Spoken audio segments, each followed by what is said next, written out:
Բարի լույս ևս մեկ անգամ շատ սիրելի հեռուստադիտողներ, առաջին ծրագիրը շարունակում է իր ընթացքը։ Աշխարհի ամեն անկյունում կա մի հայ, որը բարձր է պահում իր ազգի անունը։ Նրանց կարելի է հանդիպել յուրաքանչյուր ոլորտում։ Նրանք լավագույնների ու առաջատարների, ստեղծագործողների ու գյուտարարների, տաղանդավորների ու շնորհալիների շարքում են։ Նրանք ծագումով ու էությամբ հայեր են։ Այո, եւ այսօր մեր տաղավարում հյուրընկալել ենք լրագրող, ռեժիսոր, հասարակական գործիչ եւ պարզապես հիանալի մարդ Մանանա Հակոբյանին։ Բարի առավոտ Մանանա։ Բարի լույս, շատ գեղեցիկ է։ Հրաշալի, քանի որ ես գտնվում եմ իմ շատ սիրելի շենքում, շատ սիրելի տաղավարում, տարիներ շարունակ այստեղ կարոտել էի ճիշտ ասած, շնորհակալություն, որ ինձ հրավիրեցիք։ Ծագումով հայրն արդեն 20 տարեկան է։ Հա, եւ ամբողջ աշխարհում գտնելով լավագույն հայերին, դե որովհետեւ մենք բոլորս լավագույն ենք, բայց նաեւ մեր գործում ենք լավագույնը եւ գտնելով ամբողջ աշխարհում իրենց գործի վարպետներին, լեգենդար հայերին, այս 20 տարիների ընթացքում լուսաբանել եք ու ներկայացրել եք։ Որն է ֆենոմենը այս ամեն ինչի։ Գիտեք, բազմաթիվ հարցազրույցներ են եղել այս թեմայով, ֆենոմեն չկա, այստեղ պարզապես կար նպատակասլացություն, կար մեծ սեր, քանի ճիշտ ասած ես շատ փափագում էի դերասանուհի դառնալ, բայց իհարկե Հրանտ Հակոբյանի պատճառով ինքը չթողեց որ ես դառնամ, իհարկե շարունակեցինք կինոռեժիսորայի ճանապարհը, բայց նպատակս ի վերջո իրականություն դարձավ, որ մենք Աստծո կամքով կարողացանք նման ծրագիր ստեղծենք եւ ես հիմա համառորեն պարզապես համառորեն այսինքն պինդ պահում եմ այս ծրագիրը ինչքան որ կկարողանամ։ Բայց ես ասեմ, սովորաբար որ դերասանու երազանքն իրականացվել է փոքր հասակում, եթե հիշում եք երջանկության մեխանիկայում, այնտեղ Ալա Թումանյանի փոքրիկներից մեկը հենց Մանանան է, ով պարում է այնտեղ։ Էդ էլ գիտեք։ Այդ դերը խաղացել է Մանանը եւ իհարկե այդ ֆիլմում իրականացվել է երազանքը։ Դա պատմություն էր եւ որ անմոռանալի օր էր։ Եվ ինձ հետաքրքիր է, քանի որ 20 տարի արդեն նախագիծը կա, ամենասկզբում նպատակը, որի համար ստեղծվել է, սկզբունքները եւ այլն, 20 տարի անց պահպանվել է, թե ավելացել է, փոխվել է, ավելի է լայնացել։ Ես մի բան ասեմ, քան ես հանդիպեցի Արտվի Բաղչինյանին, ով հեղինակն էր Ծագումով հայ գործիչներ գրքի, եւ ես խենթացա կարդալով այն հայի անունները, ում մասին որ մենք չգիտենք, որ նրանք Ծագումով հայեր են։ Եվ ես որոշեցի իմ այս բռնկվող բնավորությունով, ասի եկեք դարձնենք սա հեռուստատեսային ծրագիր եւ այո համատեղ ուժերով սկիզբը իհարկե շատ դժվար էր, բայց մենք համառորեն կանգնեցինք եւ սկսեցինք պեղել այն մարդկանց, ովքեր որ իրական մենք չգիտենք, որ նրանք արմատներով Ծագումով հայեր են, սկսեց մի մեծ երթ փորձեցինք իրականացնել, գտանք, մեր հայությունը ավելի այսպես հպարտորեն ներկայացրեցինք։ Բնականաբար 20 տարիների ընթացքում ես բոլոր Ծագումով հայ ինչքան լեգենդ կար, ես պեղեցի եւ ներկայացրեցի եւ հիմա մի փոքր ինչ փոխվել է ֆորմատը, ուզում ենք ներկայացնենք երիտասարդ ծերունդին, ովքեր որ այո էլ ավելի տաղանդավոր են եւ պետք է անպայման իրենց մասին ներկայացնել, իմաց տալ, բայց սա ոչ թե գովազդի ֆիլմաշար է կամ փոքրիկ ֆիլմեր են, այլ պարզապես հային ներկայացնելու աշխարհում հայ անունը բարձր պահելու եւ օրինակ ծառայեցնելու նպատակն է այս ծրագիրը։ Ուրիշ ավել բան չկա։ Նշենք մի քանի լեգենդար անուններ, որոնց այս 20 տարիների ընթացքում անդրադարձել եք։ Ես այնքան շատ են, որ չնեղանան իհարկե, բայց նշեմ այն մարդկանց, որ տպավորիչ էր, հա, ինձ համար, Չիլի ադմիրալը Հերնան Բերգամալիգոյում ջան, Ավո Ուվեզյան, Միշել Լեգրան, այսինքն դրանք են Ստրենսիս, Քյուրգջան, այսինքն եւ այդ Ալեն Միկլի, ովքեր որ այսօր մեծ անուն ունեն աշխարհում եւ հպարտ են պահման երկիրը, որ իրենք ծառայում են եւ հիմա արդեն իրենք հետ են վերադառնում երևի թե այս մեր կողմը դեպի Հայաստան, որտեղ ուզում են իրենց գործունեությունը ծավալեն այստեղ։ Թող Աստված այդպես լինի։ Կլինի միանշանակ եւ վերջերս նաեւ իմ հետևորդները Instagram-ում շատ այսպես ակտիվ հետևում են, որ ես Երուսաղեմում եի եւ դա շնորհիվ Մանանայի, որովհետեւ նախապատրաստում է հետաքրքիր հանդիպում Ծագումով հայերի հետ եւ այս հանդիպումը նաեւ ուղեկցվել է ուխտագնացությամբ Երուսաղեմում, քանցան մի փոքր ներկայացնենք եւ մենք հետո ունենք տեսանյութ, որը կդիտենք անպայման։ Երուսաղեմի շատ իմ կապերը ավելի այսպես հզոր էին, քանի որ ես 2 ֆիլմ եմ իրականացրել այնտեղ, դոկումենտալ ֆիլմեր, հեռարձակվել է այստեղ, բայց նպատակ եղավ եւ դու հանդիպեցիր մեր պատրիարքորը իր իսկ նախաձեռնությամբ ինքը որոշեց իմ իսկ ծրագրի հյուրերին հյուրընկալել իր մոտ եւ այդ ուխտը, որ պիտի տեղի ունենա Սուրբ Ծննդյան արարողությանը, մենք բոլորս ներկա լինենք եւ մի փոքր իսկ համերգային ծրագրով, պաշտոնական այցով մենք գնանք Երուսաղեմ։ Հուսով եմ, որ իհարկե սա առաջի դեպքը չի, եւս 18 թվականին Ծագումով հայերի հետ ես եւս մեկ անգամ եղել եմ այնտեղ, պարզապես ուխտ ենք արել, հա։ Իսկ հիմա մի քիչ ավելի այսպես ճոխ եւ համերգային մեծ ծրագրով են գնում, այո, եւ պարգևատրման արարողությունով։ Մենք ունենք փոքրիկ տեսանյութ, առաջարկում հիմա դիտենք, հետո վերադառնանք շարունակենք զրույցը։ Երուսաղեմի հայոց պատրիարքությունը Ծագումով հայեր հեռուստածրագրի հետ համատեղ նախաձեռնությամբ 2026 թվականի հունվարի 16-ից 21-ը Սուրբ Ծննդյան տոնի առթիվ Ավետյաց երկրում հինավուրց Երուսաղեմում մեր նախնիների ոգու ներկայությամբ իրականացնելու է մշակութային եւ հոգեվոր միջոցառումների շարք, ինչպես նաեւ ուխտագնացություն։ Ծրագրի շրջանակներում մասնակիցները կպարգևատրվեն Երուսաղեմի հայոց պատրիարքության Սուրբ Խաչ շքանշանով եւ պատվավոր հուշամեդալով։ 2026 թվականի հունվարի 16-ից 21-ը հրավիրում ենք ձեզ միանալու այս պատվավոր նախաձեռնությանը, որը յուրաքանչյուրիս համար կդառնա հիշարժան իրադարձություն։ Երուսաղեմը սպասում է ձեզ։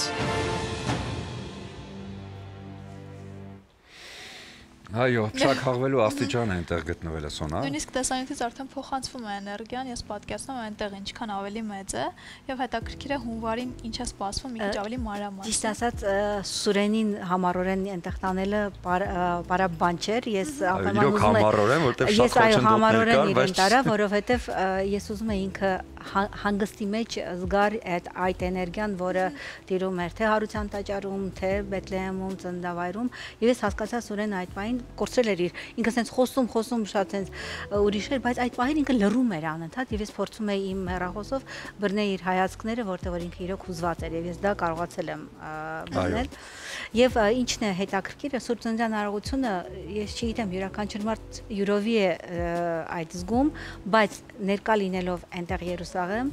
այդ թմբուկներով, սկաուտների այդ հզոր թմբուկների տակ եւ ձիերով ուղեկցությամբ դեպի Բեթլեհեմ, այսինքն մենք գնում ենք Ծննդյան տաճար, դա մի գերագույն հաճույք է, հավատացեք, որ ոչ թե մեկ անգամ գնացողը հավատացեք 1, 2, 3 անդադ կուզենա այնտեղ ներկա լինի։ Էներգիան բավական զորավոր է եւ զգացմունքները անկրկնելի են։ Եվ նաև պատարակներն են շատ տարբերվում Երուսաղեմի եւ Հայաստանի, ցավոք սրտի այնտեղ շատ զորավոր է այդ արարողությունները, Սուրենը միշտ զարմանում էր, ասում էր գիշեր-ցերեկ աղոթում են, գիշեր-ցերեկ, այո, իրական գիշեր-ցերեկ պատարակների ներքո է եւ այդ պատարակները հավատացեք տալիս են մեզ, փոխում են մեր հոգին, լցնում են, լիցքավորում են եւ ավելի ուրիշ ձևի մարդ դուք վերադառնում եք այստեղ, փորձում եք մի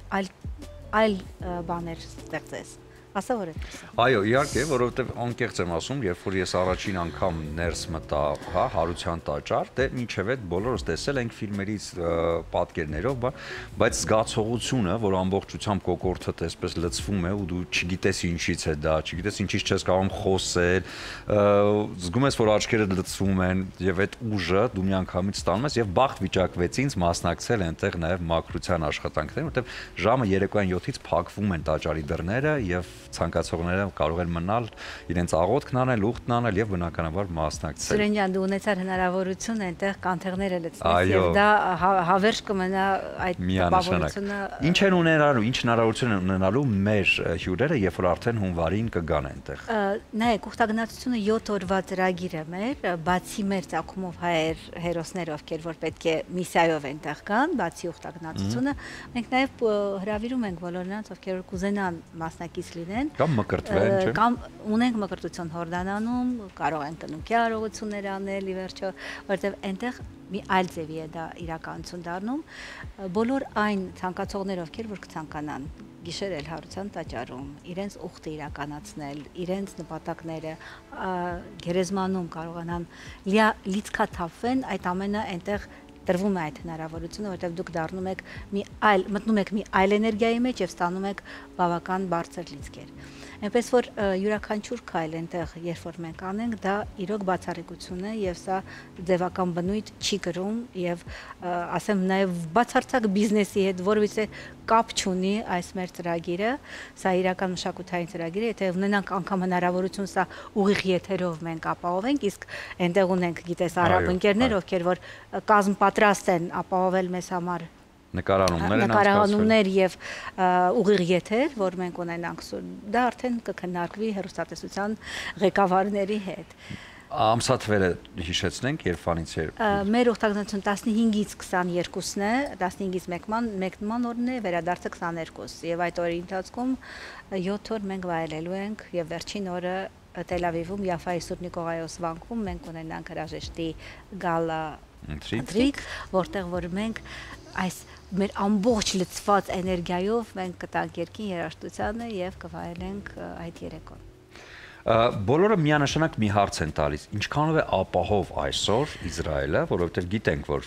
պատերազմող երկիր է, բայց ապահովությունը շատ կարևոր է։ Ես ինքս այնտեղ լինելով իմ մաշկի վրա զգացի, թե ինչ ապահով վայրում եմ հիմա ես գտնվում եւ ինչքան է հեռու այդ մտքերը քեզանից, երբ որ դու այնտեղ ես։ Ես մի բան ասեմ, ես այնտեղ եմ եղել նաեւ ամենաոչ ապահով ժամանակ, երբ որ անդադար սիրենաներն էին միանում եւ ես սիրուն տեսնում եի այդ թռիչքները, բայց ինձ դա բացարձակապես չէր վախեցնում, որովհետև հիշում էր ոչ մի բան չկա, ինչ-որ մի բան է տեղի ունենում, բայց այսօրվա վիճակում ամեն ինչը խախանդ է, ապահով է, կա պայմանագիր եւ մենք յուրաքանչյուրի հետ իհարկե ունենք պայմանագիր կնքած, որ Աստված մի արասցե, եթե հանկարծ լինի իրադարձություն, ուրեմն մենք չեղյալ կհամարենք մի այլ ժամանակ կնշենք, կորենք Սուրբ Զատիկի ժամանակ, բայց կարծում եմ, որ Աստվածից կողորմա այսքան տանջանքներից հետո անպայման մեզ կապահովի խաղաղություն եւ մենք կկարողանանք իրականացնել այս գեղեցիկ օրը եւ օրակարգը։ Դե մենք մաղթում ենք հաջողություն մեզ բոլորիս, որովհետև շատ կարևոր իրադարձություն է եւ յուրաքանչյուր հայ կարծում եմ իր կյանքում գոնե մեկ անգամ պիտի ունենա այդ հնարավորությունը լինելու այդ հրաշալի ավետյաց երկրում ու զգալու այդ էներգիան։ Ուզում եմ նվիրել Սարգոնը Իջևանի գինուգործանի կողմից Կարմիր Չոր գինին, որը համոզված եմ հաստատ անպայման մենք այդ առիթը բաց չենք թողնի։ Եվ Մանանա ջան, ուզում եմ նվիրել արև բացիկներ, արև քարծերը, որոնք նախատեսված են սիրելի մարդկանց նվիրելու համար, ես հատուկ ուզում եմ ողջունել ձեր մայրիկին, նրան ողջուններս, որովհետև այդ ջերմությունը, որը նա է տալիս թիմին, ես կարծում եմ, որ հատուկ է միայն մայրիկներին։ Եվ ուզում եմ ձեզ նվիրել Շիրազի խոսքերը, որ նվիրեք այսօր ձեր մայրիկին, մորը սրտի հետ աշխարհն եմ չափել, էլի մեծ էր ու անգին։ Սա ձեզ արև քարծերը, արևոք բացիկները թող միշտ ուղեկցեն ձեզ։ Շատ շնորհակալ եմ, սիրով ես հուսամ, որ մենք միասին այդտեղ իրոք ստաժավին կասկածնենք եւ կվայելենք այդ օրերը։ Շնորհակալություն նաև օգտվել օրից ուզում հատուկ ողջուներս ուղղել Հայր Տիրանին, ով այնտեղ հյուրընկալեց մեզ եւ բացառիկ հոգեվորական ու բացառիկ մարդ, որի էներգիան ու որի հմտություններն ու իմացությունը միանշանակ օգնեցին ինձ ավելի այդ ամեն ինչից տեղյակ լինելու, հատուկ ողջուներս նրան։ Եվ շնորհակալություն հայտնենք Պատրիարք Հորը իրենց օրհնության եւ ամբողջ միաբանության, ովքեր որ մեզ քաջ կանգնած մեզ այնտեղ օգնում են։ Միանշանակ։ Եվ հիմա կունենանք կարճատև դադար մեր եթերում, բայց հետո կվերադառնանք եւ կամփոփենք այսօրվա առավոտը։